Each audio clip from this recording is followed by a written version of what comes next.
Ayong did as the old woman told him, and after much difficulty and danger, bought the two slaves and built a house in the forest, taking great care of the precious stone, which he placed in an inside room. Then for some time, whenever he wanted anything, he used to go into the room and ask for a sufficient number of rods to buy what he wanted, and they were always brought at once.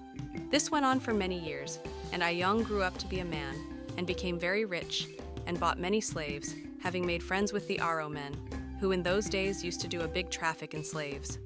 After 10 years had passed, Ayong had quite a large town and many slaves, but one night the old woman appeared to him in a dream and told him that she thought that he was sufficiently wealthy and that it was time for him to return the magic stone to the small stream from whence it came. But Ayong, although he was rich, wanted to rule his father's house and be a head chief for all the Inde country, so he sent for all the Juju men in the country and 2 witch men and marched with all his slaves to his father's town. Before he started, he held a big palaver and told them to point out any slave who had a bad heart and who might kill him when he came to rule the country. Then the Juju men consulted together and pointed out 50 of the slaves who, they said, were witches and would try to kill Ayong.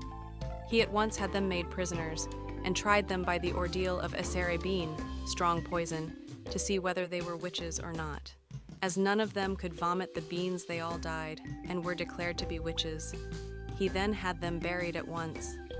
When the remainder of his slaves saw what had happened, they all came to him and begged his pardon and promised to serve him faithfully.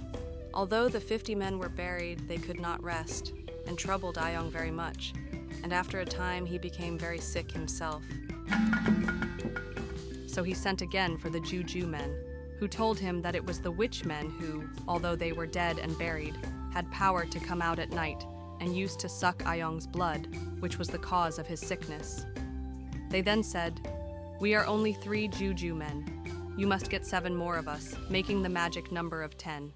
When they came, they dug up the bodies of the 50 witches and found they were quite fresh.